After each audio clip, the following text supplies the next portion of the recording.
Wow, what encouraging and inspiring stories.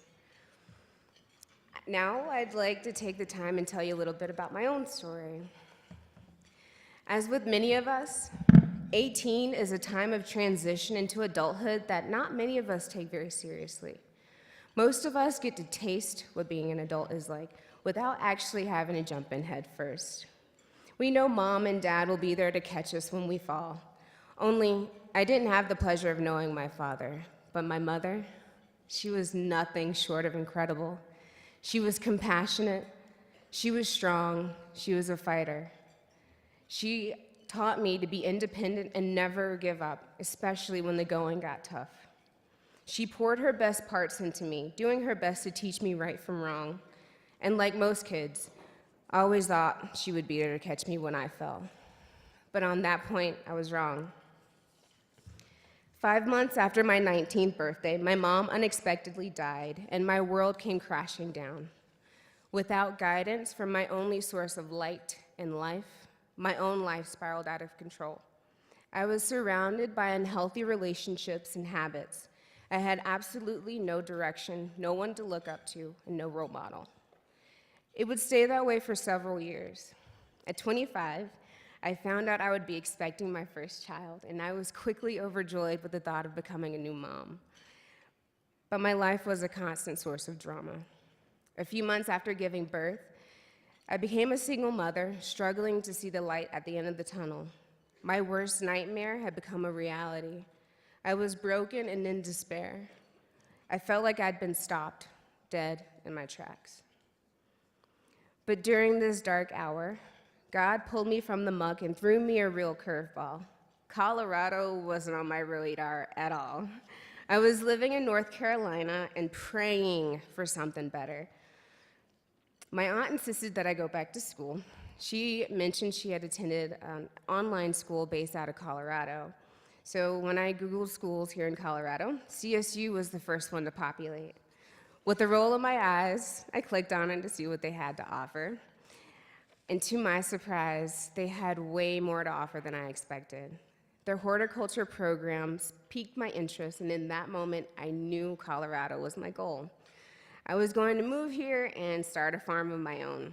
From there, it was a matter of following the breadcrumbs God had placed in my path, leading me to a better life. At the last minute, with my infant daughter in tow, I rented a U-Haul and paid for a friend to come from New Jersey to help me move across the country. We did this all in a matter of 5 days. Nothing in life worth having is easy, and moving from my home state of North Carolina to Colorado was a far cry from easy. But I was determined. Shortly after my arrival, I stumbled upon Project Self-Sufficiency.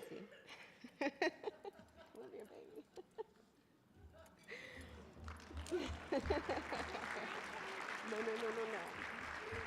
No. That's lyrics.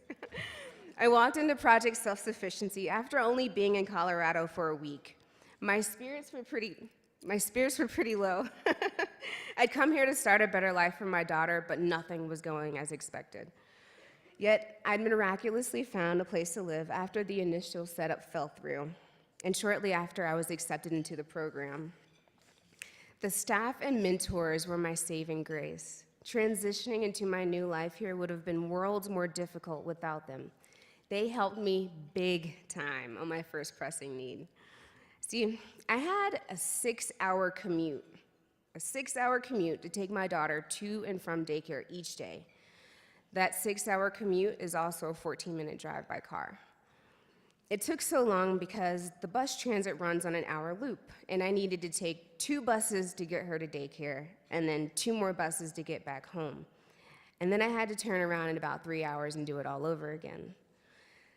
There was plenty of waiting during my 6-hour commute, but I decided to make the most of it. I made friends with most of the bus drivers, who are awesome people, by the way, and I read a ton. The most impactful book I read was Manifesting Your Destiny, The 9 Spiritual Principles for Getting Everything You Want by Wayne Dyer. If I were to get through this temporary situation, I had to keep a positive attitude and remind myself that any situation that's not ideal, it's only temporary. Whenever I would explain my ordeal to get Lears to and from daycare, there was almost always a gasp or a look of shock.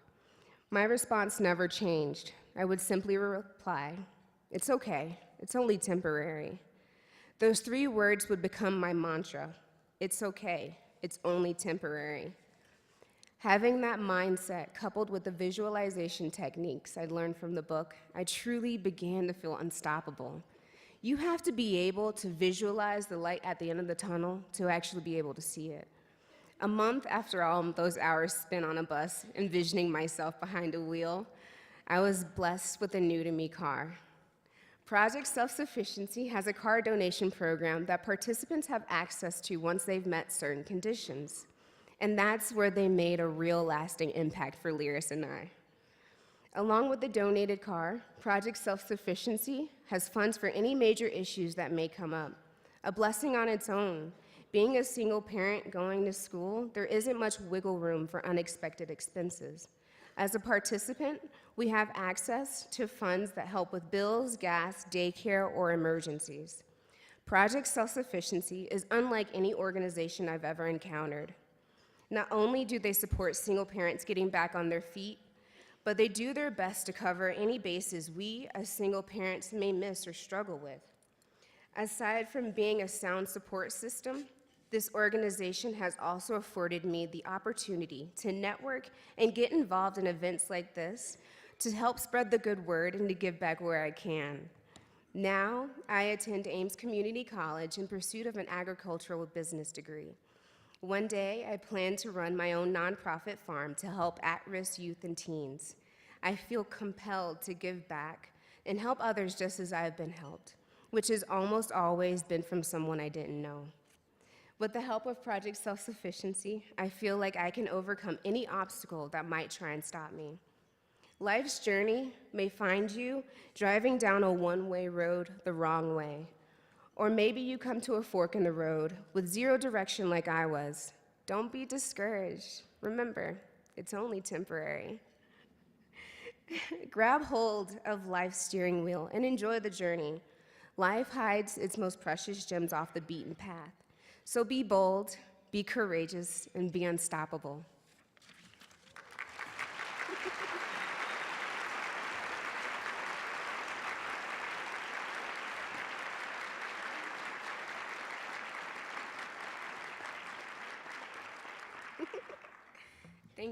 Thank you so much. So now, I would like to introduce you to Jasmine Saucedo. She's been a program participant for 1.5 years. She has 3 beautiful children and is pursuing a degree in accounting while currently attending Front Range Community College. I don't want to go spilling all the beans, so let's give a hand to the unstoppable Jasmine.